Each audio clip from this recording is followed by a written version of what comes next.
7 नवंबर की निफ्टी 50 की post market analysis में आपका स्वागत है।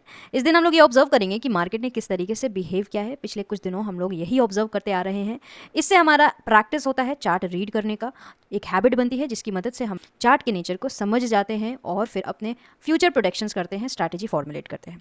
तो आगे बढ़ने से पहले वन डे चार्ट पर जाकर चेक करते हैं कि मार्केट ने पिछले कुछ दिनों में क्या किया है।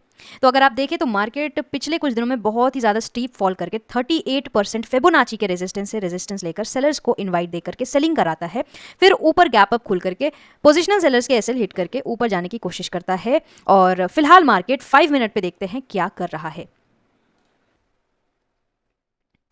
तो सुबह सवेरे जो पहली 5 मिनट कैंडल थी हमारी, वो दिखाता है कि पिछले दिन के जो भी ट्रेलिंग एसएल स्विंग लो के नीचे लगे थे, मार्केट उसको आराम से हिट कर देता है और फिर इसी कैंडल के अंदर इनसाइडर कैंडल्स बनने लगती है।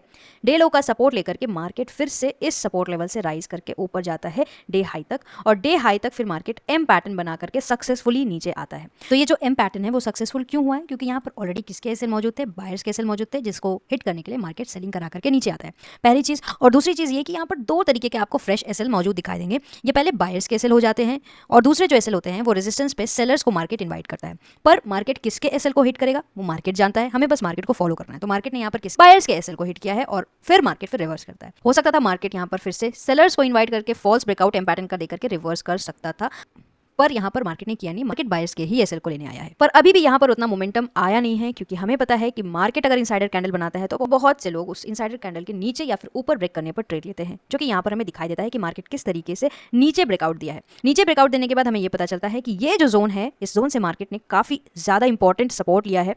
आप इस चीज को यहाँ पर ऑब्जर्व कर सकते हैं और पीछे हिस्ट्री ऑफ चार्ट में जाकर भी ऑब्जर्व कर सकते हैं कि किस तरीके से मार्केट ने इस जोन को रेस्पेक्ट किया है।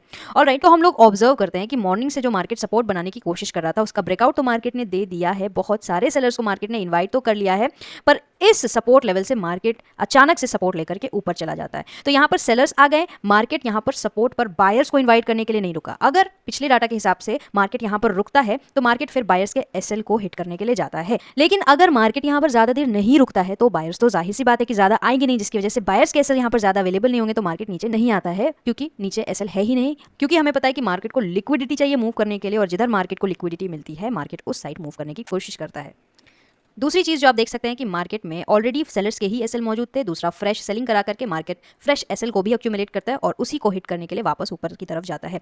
बायर्स के जो मार्केट ने एसएल क्रिएट कराए थे मॉर्निंग से, उसको मार्केट इस तरीके से इस मूव से सारा ले लिया है। उसके बाद सेलर्स के एसएल को हिट करने के लिए ऊपर गया है। फिर हम ऑब्जर्व अगर करें तो मार्केट डे हाई पर जाकर के एक रेजिस्टेंस लेने की कोशिश करता है, और फिर यहाँ पर मार्केट होल्ड करता है 3 4 5 6 7 कैंडल के साथ, और थोड़ा सा इस रेंज का भी ब्रेकआउट देता है। यानी यहाँ पर तो सेलर्स को रेजिस्टेंस पर इनवाइट तो कर ही रहा है, साथ ही साथ इस रेंज का नीचे की तरफ ब्रेकआउट देकर के और सेलर्स को इनवाइट कर रहा है, क्योंकि सेलर्स यही सोचेंगे कि ये तो रेजिस्टेंस है, डे हाई है, और अगर यहाँ से मार्केट नीचे जाता हुआ दिखाई देता है तो सेलर्स सेलिंग कर देते हैं। और वही चीज हुआ, और अपने एसएल को सेलर्स यहाँ पर लगा करके सेलिंग कर देते हैं। और फिर आप देखें मार्केट किस तरीके से इसे हिट करने के लिए यहाँ पर ऊपर गया है, और फिर गैप अप खुलता है नेक्स्ट डे, तो सारे सेलर्स के एसएल हिट हो जाते हैं। तो ये थी आज की हमारी एनालिसिस। 8 नवंबर की एनालिसिस हम लोग नेक्स्ट वीडियो में करेंगे।